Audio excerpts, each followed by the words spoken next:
एक पढ़े लिखे जिनके पास एक विजन है और उन्होंने 15 वर्षों तक इस प्रदेश के निर्माण में अपनी महती भूमिका का निर्वहन किया है।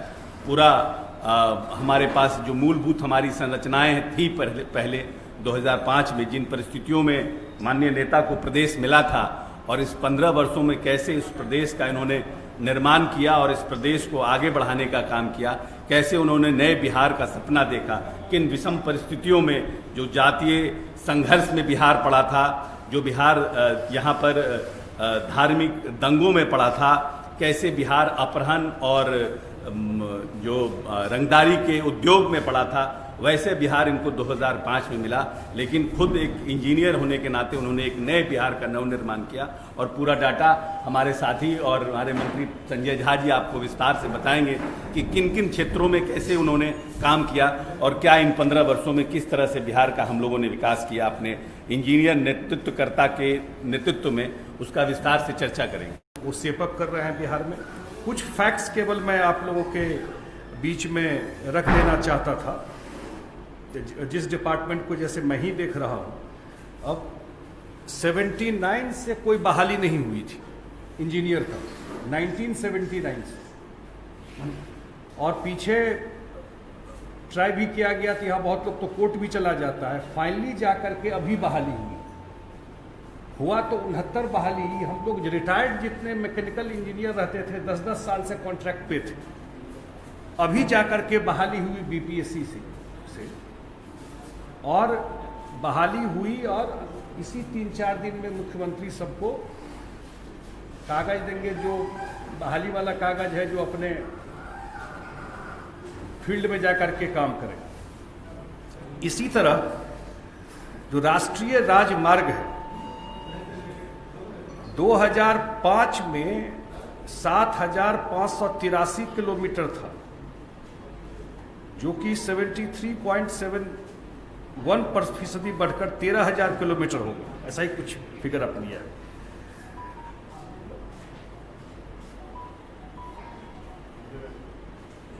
हाँ, वही ग्रामीण सड़क जो है 2005 तक 835 किलोमीटर था, वो अब हो गया है 96,500 किलोमीटर।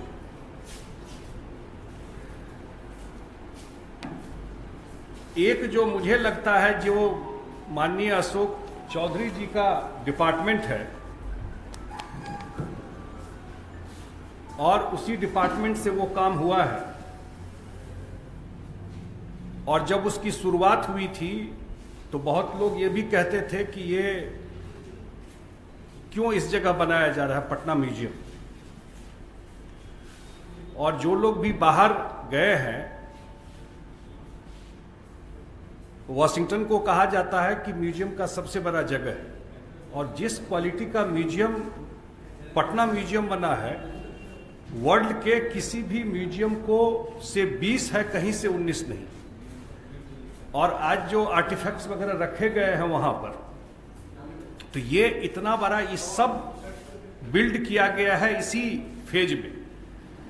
इसी साल, मैं इंजीनियरिंग की ही बात कर रहा हूं, लास्ट ईयर फ्लड आया था तो बहुत सारा जो गांव है, वो गांव के आमने सामने टूटने से सीधा पॉपुलेशन में बहुत लोग उसमें बह के निकल जाते हैं।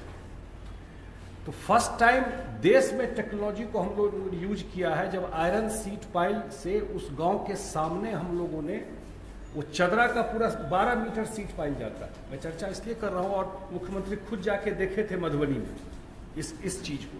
वो 12, और देश में पहली बार, बिहार में नहीं, देश में ही यूज नहीं हुआ टेक्नोलॉजी का, उसको यूज किया गया है जो उसके अंदर जाता है। और गांव, अब कम से कम गांव के आमने सामने ये चीजें नहीं टूटेंगी। जो टेक्नोलॉजी और ये सारे इंजीनियरिंग से रिलेटेड चीजें हैं, क्योंकि हम दोनों इंजीनियरिंग डिपार्टमेंट का एक पार्ट देखते हैं। इसीलिए आज ये प्रेस हम लोग के लिए भी सरप्राइज था पार्टी में जब तय हुआ कि भाई आज जाकर के इस पर बात रखना। और उसी तरह आज के डेट में हम लोग 72 आवर पहले जो अर्ली वार्निंग सिस्टम है वो हम लोग देते हैं। जो जल संसाधन विभाग का अपना जो इंस्टीट्यूशन है मैथमेटिकल मॉडलिंग के बेसिस पर, और वो 90% करेक्ट होता है। 72 घंटा पहले पता है आपको कहाँ रेन ज़्यादा होना है, तो आप कम से कम प्रिपेयर हो सकते हैं, तैयारी कर सकते हैं इस चीज़ को लेकर के। इसी तरह मैं अब ये लंबा हो जाएगा अगर मैं कहूँ कि हर एक जिला में इंजीनियरिंग कॉलेज खुला, IIT खुला, NIT खुला, निफ्ट खुला। आज दरभंगा को दूसरा एम्स अभी 2 घंटा पहले भारत सरकार के ने कैबिनेट में पास किया है, जो दरभंगा को दूसरा एम्स मिला है। और ये माननीय प्रधानमंत्री जी का और भारत सरकार का देन है, नरेंद्र मोदी जी का, जो दूसरा एम्स बिहार को मिला और दरभंगा को मिला। और ये नीतीश कुमार जी की भी जिद थी। आप लोग बहुत लोग देखे होंगे कि यूपीए के टाइम में जब गया और मोतिहारी में कहाँ बने IIM, उसको लेके कन्फ्यूजन हुआ था। तो बड़ा कन्फ्यूजन था कि ये एम्स बनेगा कहाँ। और क्योंकि मुख्यमंत्री जी डे 1 से बोल रहे थे कि भाई दूसरा एम्स अगर बिहार पटना के बाहर कहीं बनना है तो वो दरभंगा में बनना चाहिए, क्योंकि पटना जो मेडिकल कॉलेज के बाद सबसे पुराना medical college Darbhanga medical college है। और तो वो एक चीज़ आज एक इम्पॉर्टेंट डेवलपमेंट है, इसलिए मैंने चर्चा कर दिया। हर एक जिले में पॉलिटेक्निक, महिला ITI, अनुमंडल में ITI, ये सारा बहुत जगह खुल गया है, कुछ जगह नहीं खुला है, लैंड का इशू है, उसको रिजॉल्व किया जा रहा है। इसी तरह 2005 में बिहार में 34% सड़कें पक्की सड़क थी और आज 97% पक्की सड़क है बिहार। 24 से 97% पक्की सड़क हो गया बिहार। 2005 से 2020 के बीच में कुल 6074 छोटे बड़े पुलों का निर्माण किया गया, जो 15 साल में। और ये सब तो सामने में है ना भाई, ये डेटा तो हम लोग कोई ऐसे ही बना करके आपके सामने में नहीं ला रहे हैं। गंगा नदी पर 1959 से 2005 तक 4 पुल बने और 2005 से अब तक 11 नए पुल मंजूर हुए हैं गंगा नदी पर, जिसमें 2 पूरा हो गया है, 7 निर्माणाधीन है और 2 टेंडर के प्रक्रिया में। उसी तरह कोसी नदी पर 62 से 2005 तक मात्र 3 पुल था और 2005 के बाद 6 नए पुलों की मंजूरी मिली है, जिनमें 3 पूर्ण हो गया है, 1 निर्माणाधीन है, 2 टेंडर प्रोसेस में। गंडक नदी पर 1817 से 2005 तक मात्र 3 पुल थे और 2005 के बाद 5 नए पुलों को मंजूरी मिली, 4 पूरा हो गया, 1 निर्माणाधीन है।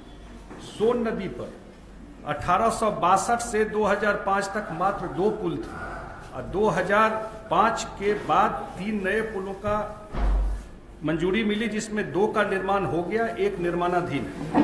ये चर्चा मैं इसलिए कर रहा हूं कि ये सब इंफ्रास्ट्रक्चर, पहले तो जो बजट था आप लोगों को पता है, वो बजट ही सैलरी के अलावा कोई काम नहीं होता था।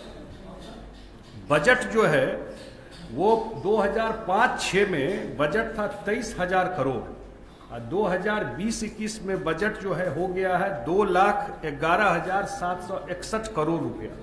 तो आप इमेजिन, इसीलिए इतना जो गति देख रहे हैं काम में, पहले तो खजाने में ना हाथ चलाया था भाई, तो काम कहाँ होने वाला था।